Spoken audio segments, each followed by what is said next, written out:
A billionaire walks into a Manhattan restaurant and asks the waitress for financial advice as a joke. Her response? 5 words that would destroy his $40 billion deal and expose the biggest fraud scheme on Wall Street. But here's the twist. This waitress used to be one of the most brilliant minds in finance, until the man the billionaire was about to partner with framed her and forced her into hiding. This is revenge 3 years in the making. And if you think you know how this story ends, trust me, you don't. Picture this. She's balancing 4 heavy plates on her left arm. The billionaire is laughing at her, mocking her in front of his wealthy friends. He asks her, the waitress, what she thinks about his $40 billion business deal. It was supposed to be a joke, but she said 5 words that made every fork at that table stop moving. 5 words that would bring a corrupt empire crashing down. 5 words that would change both of their lives forever. She said, "You're being set up." What that billionaire didn't know was that the woman serving his coffee used to move billions of dollars with a single keystroke. She had been one of the most brilliant financial analysts on Wall Street, the kind of person who could spot fraud from a mile away, until the man he was about to do business with destroyed her entire life and forced her into hiding. For 3 years, she served overpriced steaks to Wall Street executives. For 3 years, she kept her head down, stayed invisible, counted her tips in crumpled dollar bills. But tonight, she heard the name of the man who ruined her life. And everything changed. Now, 3 years later, she was about to get her revenge. And it would be absolutely beautiful. Before we dive into this insane story, do me a favor. Hit that subscribe button right now. This channel brings you the most jaw-dropping real-life stories that sound too crazy to be true. But trust me, every word of what you're about to hear actually happened. Drop a comment and let me know where you're watching from, and if you've ever caught someone in a lie that changed everything. I read every single comment. All right, let's get into this. This is the true story of the waitress who knew too much. A story of betrayal, genius-level revenge, and a $40 billion trap that brought Wall Street to its knees. Stay with me, because what happens next will leave you absolutely speechless. I'm talking prison sentences, FBI raids, and a plot twist so perfect you won't stand up and cheer. Let's go. Let me tell you about a woman named Sarah. At 30 years old, her entire world had shrunk down to the 4 walls of a high-end restaurant called the Manhattan Room in downtown New York City. This wasn't just any restaurant. This was the kind of place where Wall Street executives dropped $1,200 on steaks and complained if their wine wasn't the perfect temperature. Sarah was exceptional at her job. She moved between tables like a ghost, never making mistakes, never drawing attention to herself. That's exactly what she wanted, to be invisible, to be forgotten. But Sarah wasn't always a waitress. 3 years ago, Sarah had a different name. Back then, she was Sarah Chun, one of the brightest quantitative analysts in the entire country. She worked for a powerful hedge fund, and her boss was a man named Marcus Blackwell. Marcus wasn't just her boss. He was her mentor, the person who taught her everything about the world of high finance and algorithmic trading. Sarah had created something revolutionary for Marcus, a trading algorithm so precise, so powerful that it made him his first $1 billion in just 8 months. She trusted him completely. She thought he was like a father to her. But then Sarah discovered something terrible. Marcus wasn't making money the honest way. He was front-running, using privileged information to trade ahead of his own clients. Millions siphoned off through dark pools and offshore accounts in the Cayman Islands. It was brilliant. It was illegal. And Sarah could see it all because she had built the system. She was 26 years old and naive. She thought Marcus would thank her for finding the problem. She thought he would fix it. Instead, Marcus destroyed her. He planted evidence that made it look like she had created the illegal scheme. He fabricated emails in her name. He transferred stolen funds into accounts with her digital signature all over them. He built an entire mountain of lies. And when the FBI came, they came for her, not him. Who were they going to believe? A 26-year-old analyst, or Marcus Blackwell, the man whose face was on the cover of Forbes and Bloomberg Businessweek?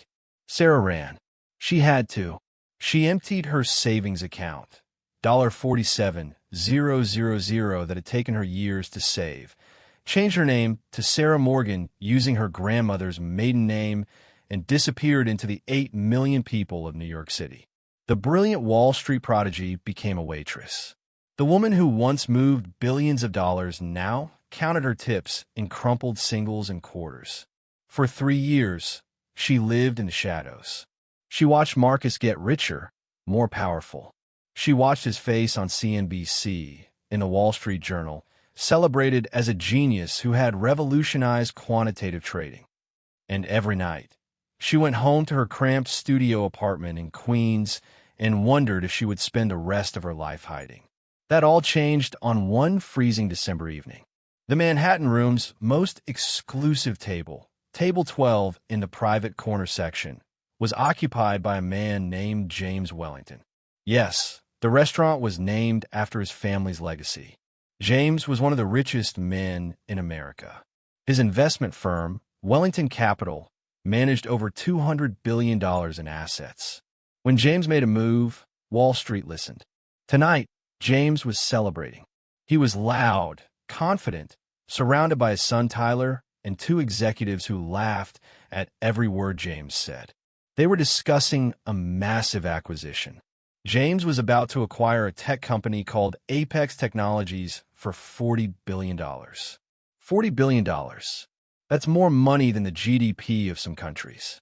Sarah was carrying 4 heavy plates of Wagyu beef when she walked past their table. Her arms ached, but she had done this thousands of times before. Then Tyler, James's son, noticed her. He was drunk and bored, and he had a cruel idea. Dad, Tyler said loudly, "You always talk about getting input from everyday Americans. Why don't you ask her?" He pointed at Sarah like she was a prop, not a person. "Ask her what she thinks about your big deal. I'm sure she has some brilliant insights from the kitchen." The whole table erupted in laughter. James leaned back in his chair with an amused smirk. He looked at her name tag. "Sarah," he said, making sure everyone nearby could hear him. "You serve food and refill water glasses. What's your opinion on $40 billion mergers and acquisitions?" Time seemed to freeze. Sarah stood there, her back to them, her plates perfectly balanced. Her heart was pounding so hard she could hear it in her ears. She was supposed to say, "I'm sorry, sir. I don't know anything about that." She was supposed to smile and walk away and let them have their laugh. But then they said the name, Marcus Blackwell. They mentioned that Marcus had also been interested in Apex Technologies. Something inside Sarah snapped. Or maybe something that had been broken for 3 years finally healed. She turned around slowly. She didn't look at James. She looked at the documents sticking out of his leather briefcase on the chair beside him. "You're being set up," she said quietly. The laughter died instantly. The entire restaurant seemed to go silent. James sat up straight, and the amused expression vanished from his face. "What did you just say?"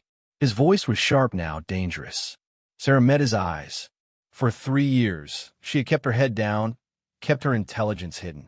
But these men had said Marcus's name. They had reminded her of who she used to be. Her voice was steady now. "Strong. I said you're being set up. You think you're buying Apex Technologies and their groundbreaking AI patents. But you're really buying their debt obligations. Marcus Blackwell isn't your competitor. He's your enemy. And he's using this deal to destroy Wellington Capital." A fork clattered onto a plate. Nobody moved. Nobody breathed. James Wellington stared at the waitress who had just said 5 words that changed everything. James Wellington wasn't a stupid man. He hadn't become a billionaire by ignoring warnings. But he also wasn't the kind of man who took advice from waitresses. "Keep talking," he said. His voice had changed completely. The joking was over. This was the voice of a man who sensed danger. Sarah carefully placed the plates on the table. Her hands weren't shaking anymore. After 3 years of hiding, she felt something she hadn't felt in a long time. She felt like herself again. Apex Technologies looks valuable on paper, she said. But all their real value, the patents, the intellectual property, the actual revenue-generating contracts, has been stripped away and hidden inside a shell corporation called Phoenix Digital Holdings. Marcus has been working with Apex's CFO for months. They've been systematically lying about what the company is really worth. James's face went pale. Phoenix Digital Holdings, he whispered. That's buried in the merger documents. Page 347. Nobody pays attention to subsidiary structures. Marcus is counting on that, Sarah continued. His plan is simple. Let you complete the acquisition. Then, 6 weeks later, Phoenix Digital will declare Chapter 11 bankruptcy. When it does, all those hidden liabilities will cascade onto you. Apex will be worthless, but you'll be locked in by the purchase agreement. You'll lose $25 billion overnight. Wellington Capital's credit rating will be destroyed. And while you're bleeding out and desperate, Marcus will launch a hostile takeover bid. He doesn't want Apex Technologies. He wants your entire firm, and he wants to buy it for pennies on the dollar while you're weak. The silence at the table was absolute. Tyler's mouth was hanging open. The two executives looked terrified. James reached into his pocket with a shaking hand. He pulled out a black Amex card and threw it on the table. Tyler, pay the entire bill. You too, he pointed at his executives. Get out. You're fired. Get out of my sight. James, what's happening? One of them stammered.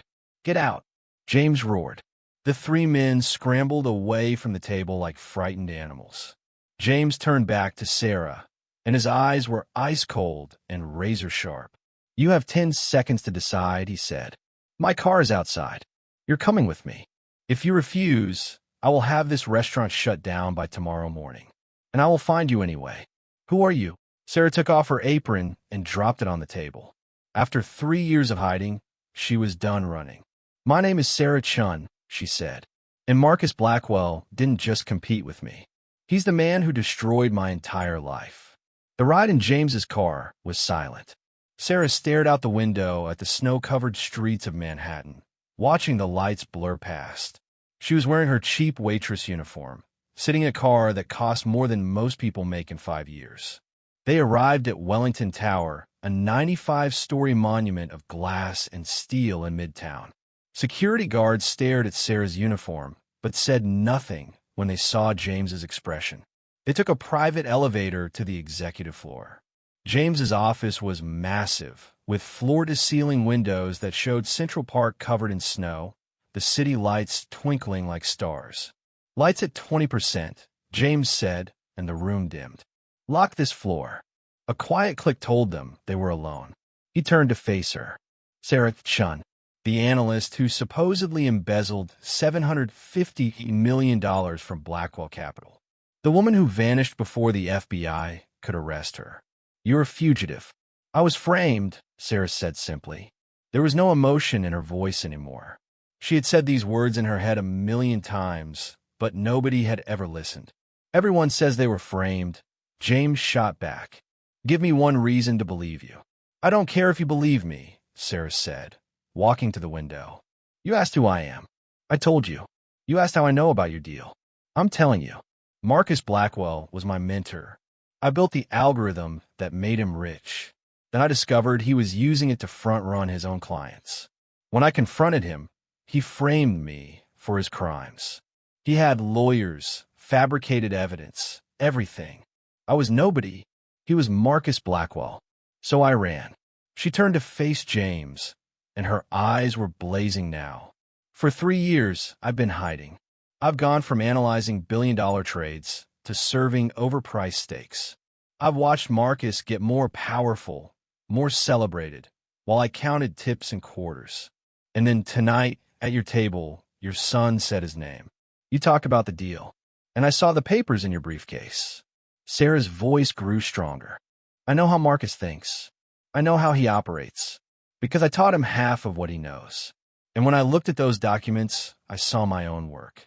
He's using the same fraud structure he used to frame me, the same shell company architecture, the same hidden transfers. He's so arrogant, he thinks nobody else can see it.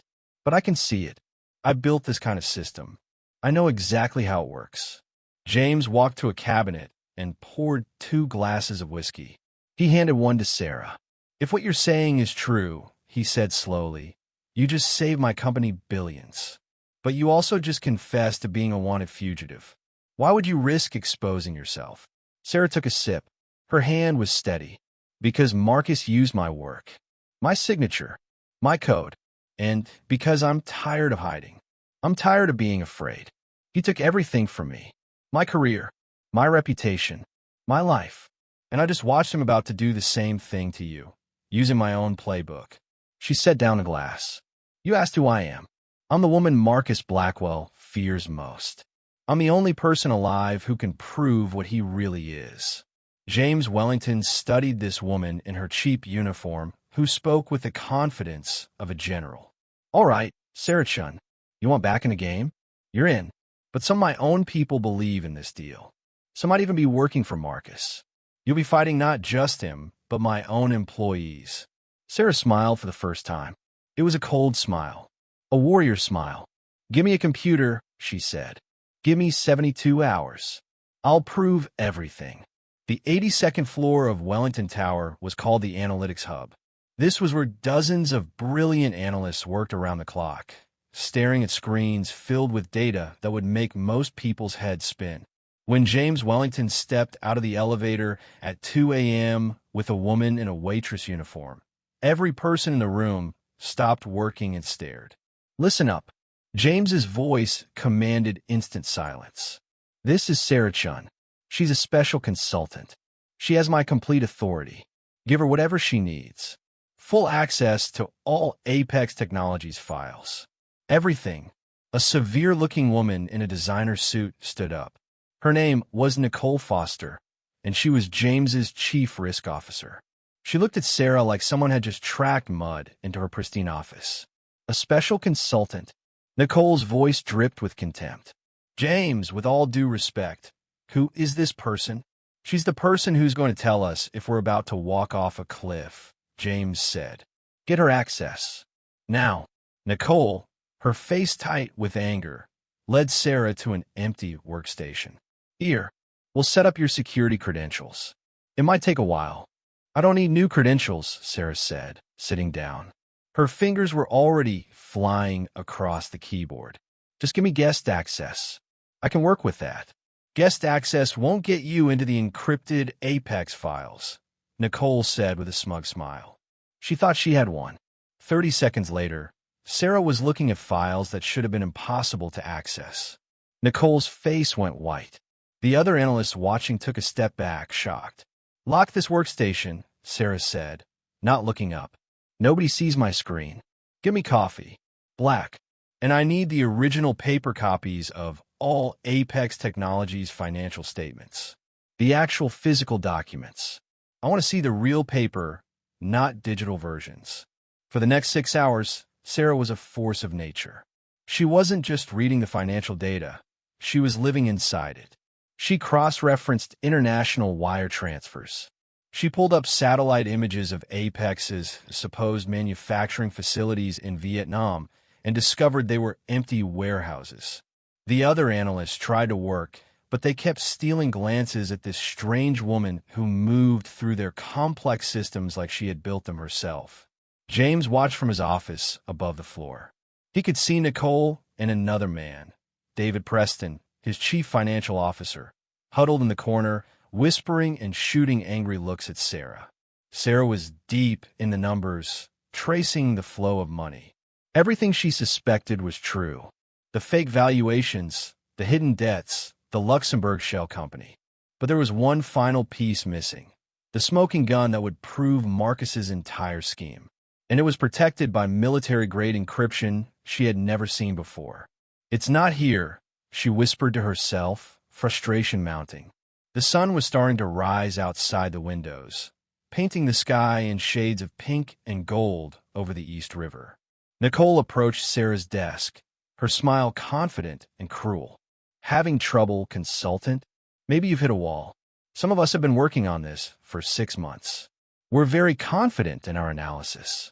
You're confident because you're looking at exactly what Marcus wants you to see, Sarah said quietly. Then she stopped. She leaned back and rubbed her tired eyes. The encryption wasn't just a password. It was biometric. It needed a specific person in a specific location to unlock the final file. Sarah looked at Nicole's smug face. Then she looked at David across the room, watching them nervously. James had mentioned that David was the one who had signed off on the audit reports. A terrible, brilliant idea formed in Sarah's mind. "You're right, Nicole," Sarah said suddenly. "I'm at a dead end. I can't find the final proof." Nicole's smile grew wider. "I'm sorry to hear that. I'll let James know you tried your best. But you know what's interesting?" Sarah continued casually. "While I was searching, I found something completely unrelated.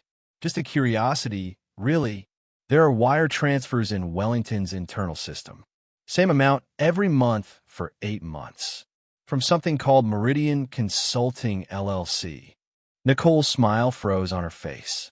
"These transfers go to a private account," Sarah continued, pretending to study her screen. "And the bank routing number looks familiar. It's Chase Private Client, the same bank you use for your personal accounts, Nicole." Nicole stopped breathing. "So I looked up who owns Meridian Consulting," Sarah said, her voice dropping to a whisper. "It's hidden behind several Delaware LLCs. But at the end of that chain is Marcus Blackwell." The color drained from Nicole's face. "You're the chief risk officer, Nicole. You're the one person who could have buried the red flags about Phoenix Digital. You're the person who approved the questionable due diligence.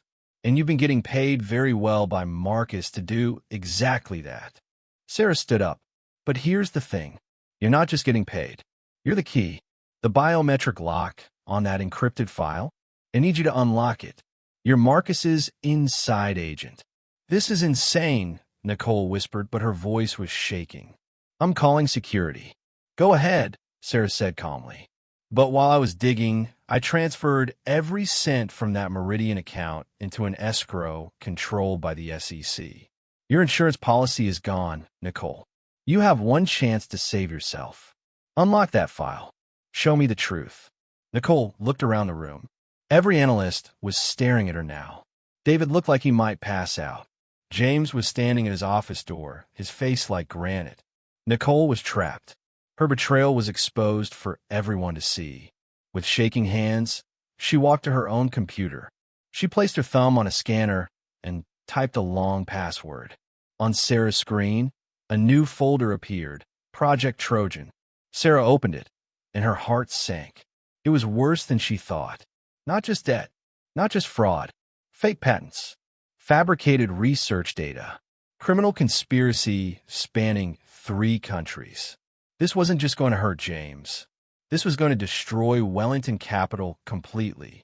She was about to open the final file when a voice echoed across the silent floor. Well, Sarah Chun." Sarah's blood turned to ice. She turned around slowly.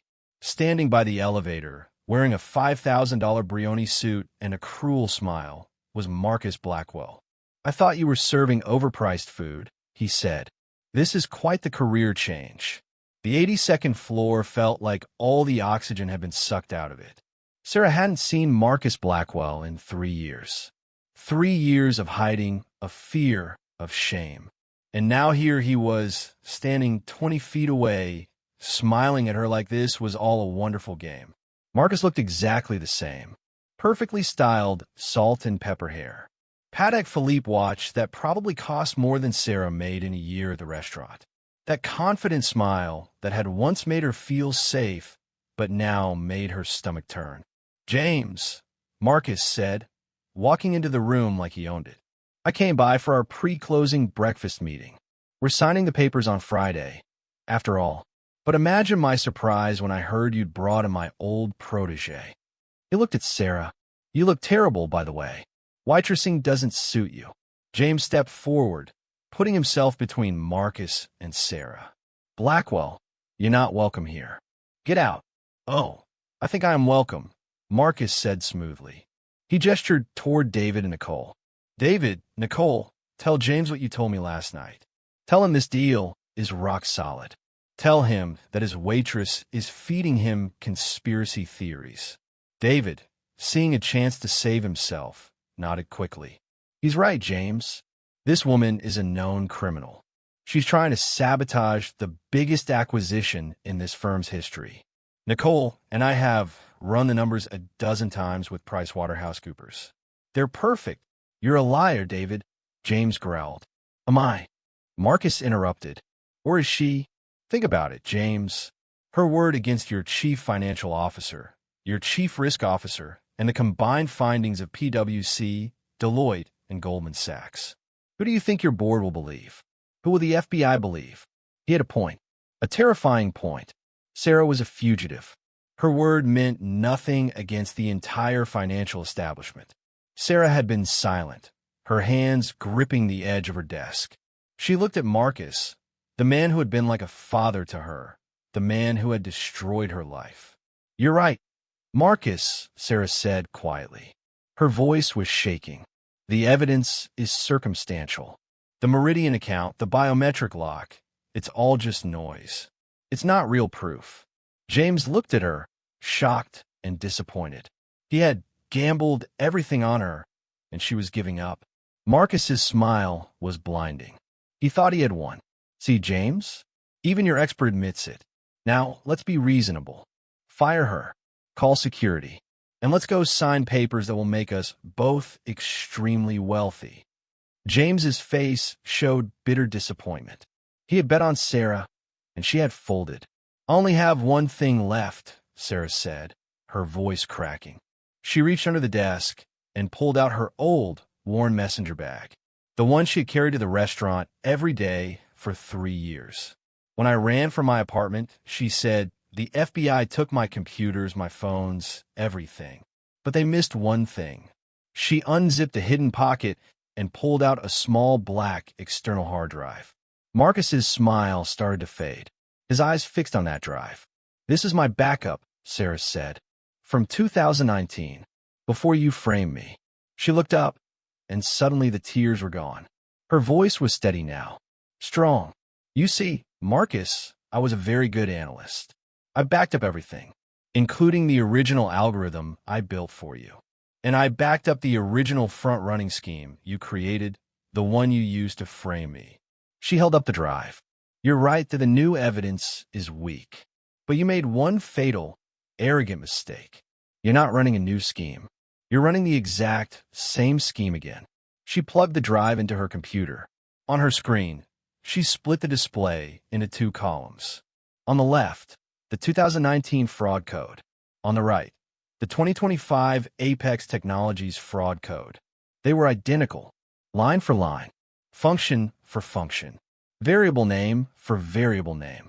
It's not my word against yours anymore, Marcus, Sarah said. It's your own signature. Twice.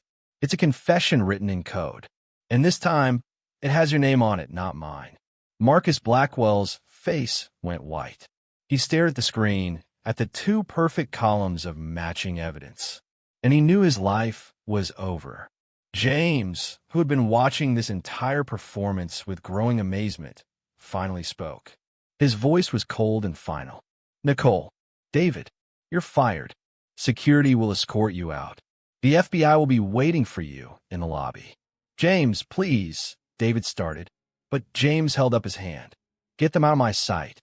As the security guards dragged Nicole and David away, their protests echoing in the stairwell, James turned to Marcus.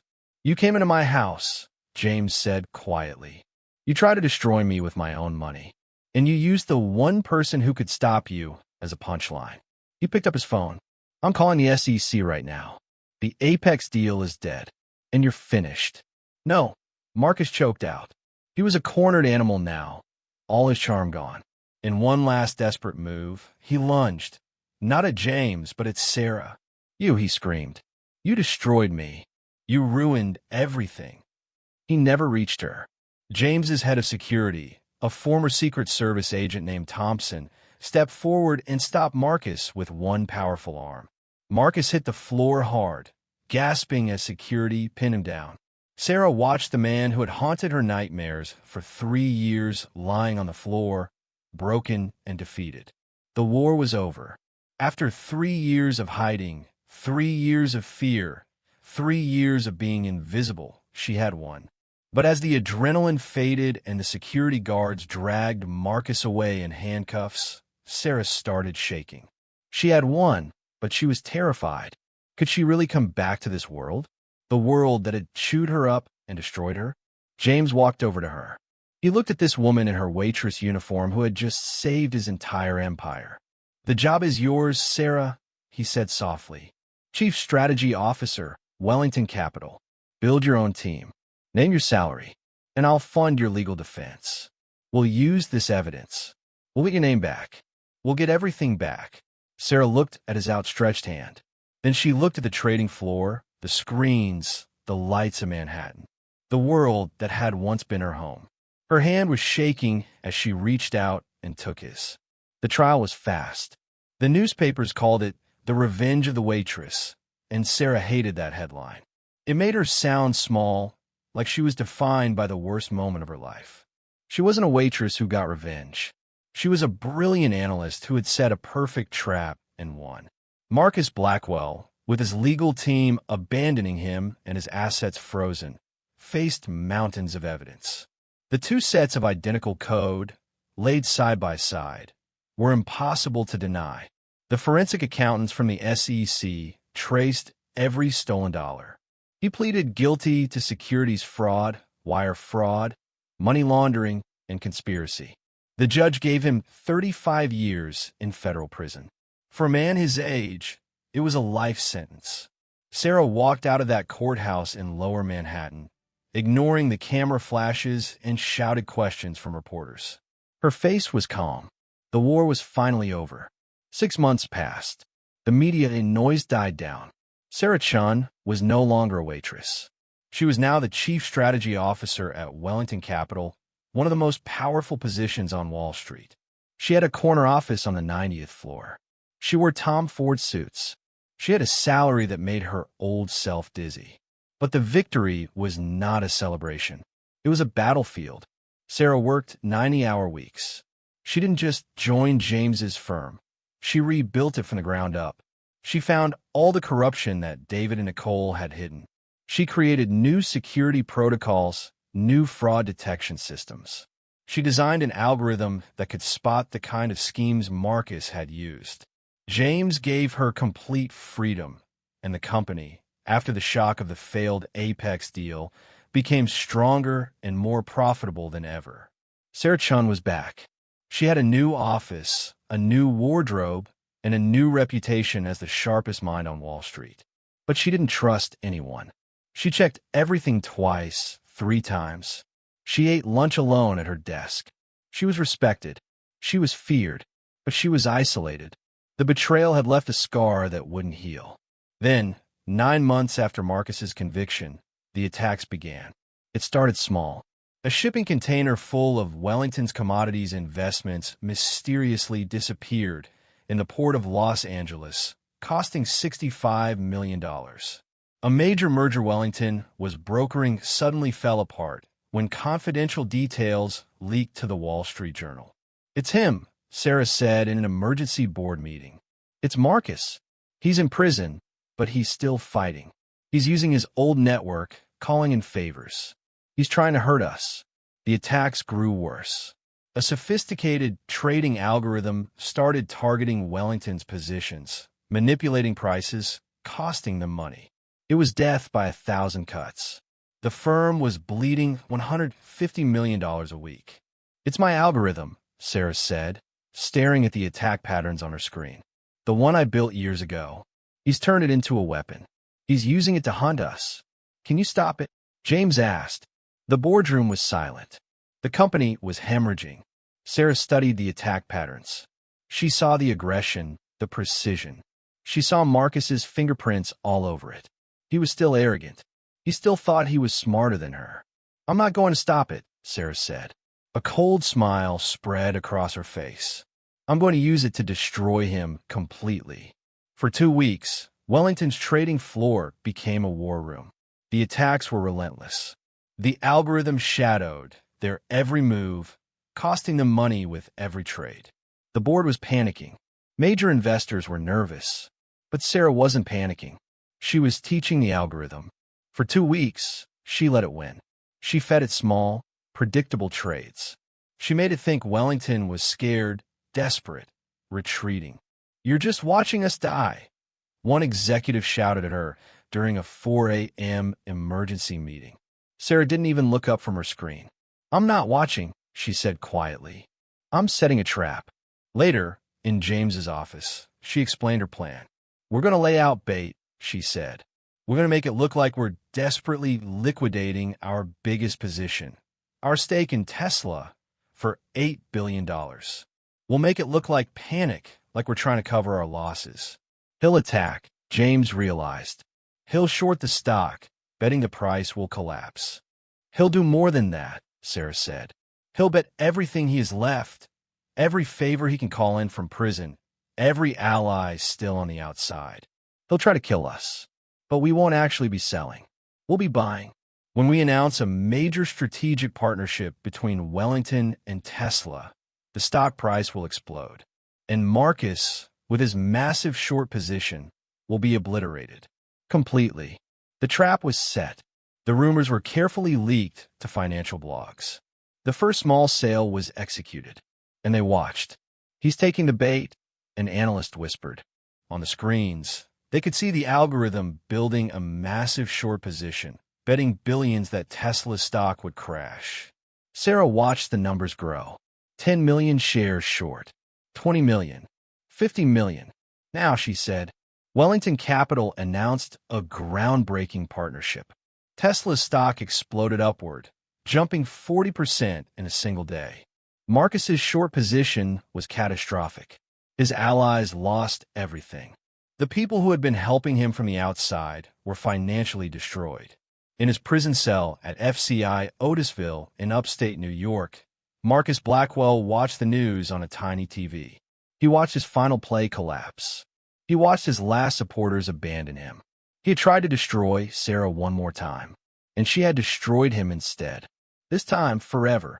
2 years later, Sarah Chun stood at the window of her office on the 90th floor of Wellington Tower, looking out at the Manhattan skyline. The city lights sparkled like diamonds against the dark sky. She had everything back. Her name, her career, her reputation. But more than that, she had herself back. The brilliant analyst who had been forced into hiding was now one of the most respected voices on Wall Street. She had rebuilt Wellington Capital into something stronger, something ethical, something that couldn't be corrupted. James Wellington had made her a partner. She now owned 15% of the firm. She was worth $400 million. But the money wasn't what mattered. What mattered was that she had faced a man who destroyed her, and she had won. Not just once, but twice. She had proven that truth was stronger than lies.